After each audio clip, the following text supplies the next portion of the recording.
pagod na akong maging DDS. Ang hirap-hirap mong ipagtanggol sa Sara Duterte. Yung confidential fund mo. Confidential na confidential.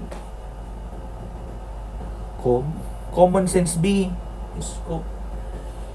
Meron naman mga bagong ano ngayon, ngayon si Lola mo, si Sara Duterte.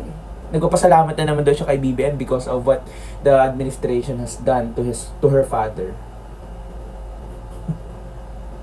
Ko! Nakapagigil ka kaya, nagpapasalamat siya kapakinggan nyo. Diba? Yung nagduwagan. Di naman to ironic, sarcastic din.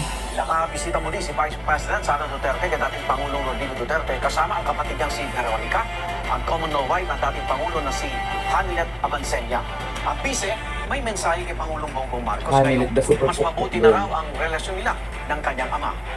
Live mula sa The Hague, Netherlands, may unang balita kasama natin si Maris Uman. Kung yun naman pala, hayaan mo na dyan.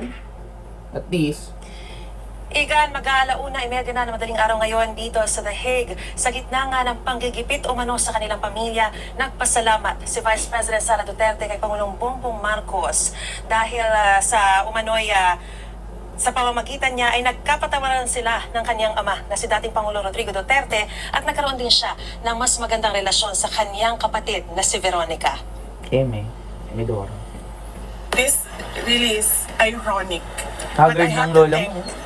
Bongbong Marcos, Nilalabanan niya na ako sa because haggard niya, CBT. there was forgiveness between me and PRD for all that has happened in our lives. Emidoro niya. Sinabi yan ni Vice President Sara Duterte matapos niyang bisitahin kahapon ang ama sa Scriveningen Prison ng International Criminal Court dahil hindi raw sila maaaring makapag-usap ng tungkol sa kaso ng ama o anumang legal na hakbang na kanilang isasagawa. Nagkaroon daw sila ngayon ng ama ng mas maraming panahon para makapag-bonding. B, hindi lang yan ang banding nyo kasi magsasama ka talaga kayo dyan, di ba?